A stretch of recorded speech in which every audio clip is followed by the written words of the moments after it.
Next 9 news में आपका बहुत बहुत स्वागत है। मैं हूं आपके साथ अबरारुल हक रहमानी। चुनाव आयोग में जो शिवसेना को लेकर के मामला चल रहा है उसमें अब नई जानकारी निकल करके सामने आ रही है। बताया जा रहा है सूत्रों के हवाले से कि दरअसल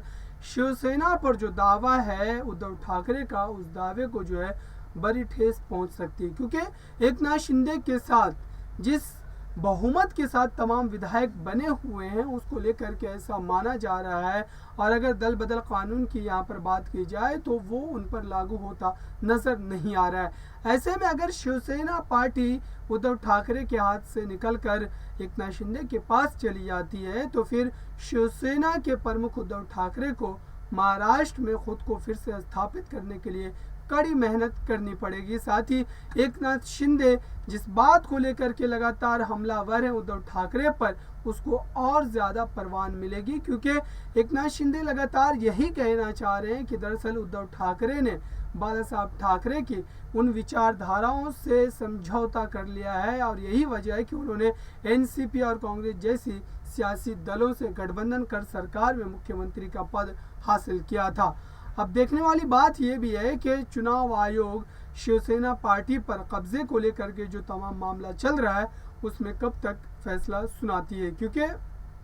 चुनाव आयोग पर ही सबकी नज़रें टिकी हुई है। बीएमसी चुनाव और उसके बाद महाराष्ट्र विधानसभा चुनाव से पहले ये फैसला आ जाएगा और इस फैसले के आने के बाद शिवसेना उद्धव गुट को बड़ा झटका लग सकता है, क्योंकि अब तक जो सुनवाई हुई है उस सुनवाई से यही लग रहा है कि दल बदल कानून जो है वो लागू होता नज़र नहीं आ रहा है। क्योंकि दल बदल कानून तब लागू होता है जब कम संख्या में 5-10 एमएलए अगर आपके पार्टी को छोड़ करके जाते हैं तब यह कानून लागू होता है। अगर 3/3 से ज़्यादा एमएलए पार्टी को छोड़ करके किसी दूसरे गुट में शामिल हो रहे हैं तो ऐसे में दल बदल कानून लागू होने की स्थिति जो है वो नहीं बनती नजर आती है। फिलहाल शिवसेना के लिए बड़ी दिक्कत यही है कि शिवसेना पार्टी अगर एकनाथ शिंदे की हो जाती है, सरकार भी चली जाएगी, पार्टी भी चली जाएगी, तो ऐसे में उद्धव ठाकरे के लिए फिर से महाराष्ट्र में एनसीपी और कांग्रेस के साथ मिलकर के